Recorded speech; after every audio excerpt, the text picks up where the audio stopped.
বিসমিল্লাহির রহমানির রহিম। আজকে দেখাবো আমি বেডশিট কিনেছি, কালকে গেস্ট আসবে এই জন্য। সব বেডের 3 বেডরুম, আমার সব বেডের একরকম কিনেছি, সেটা আজকে আপনাদেরকে দেখাবো। এটা আমার ছেলের রুম।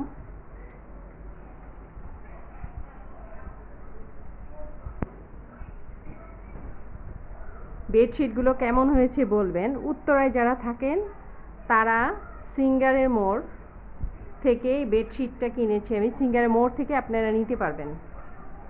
সিঙ্গারের মোড় থেকে আমি কিনেছি। ওখানে কিনলে একটু সস্তায় হয়, যেহেতু দোকানগুলো একটু টং টাইপের থাকে, এই জন্য ওখানে কালেকশনও অনেক বেশি, এখানে কম হয় সস্তায়। আর মার্কেট থেকে বেডশিট কিনলে দেখা যায় অনেক দাম পড়ে।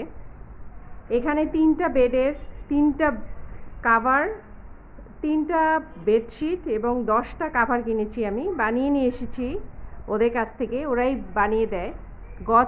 গজ কাপড় কিনে ওরাই বানিয়ে দেয়। এখানে 10টা কাভার আর তিন বেডের 3টা চাদর আর 10টা কাভার কিনেছি।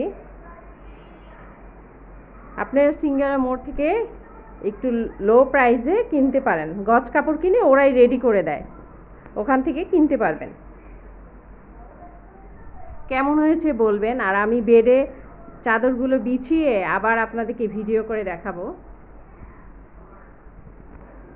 আপনারা আমাকে লাইক দিয়ে, কমেন্টস করে, সাবস্ক্রাইব করে সাথে থাকবেন।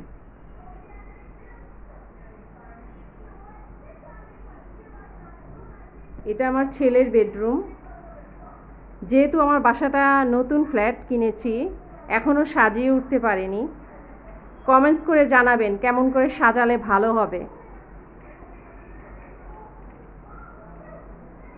বেডের সাথে একটা বারান্দা আছে, আমি আরেকদিন দেখাবো। বারান্দাটা অনেক সুন্দর, যেহেতু এখন রাত হয়ে গেছে তাই বোঝা যাবে না ভিউটা।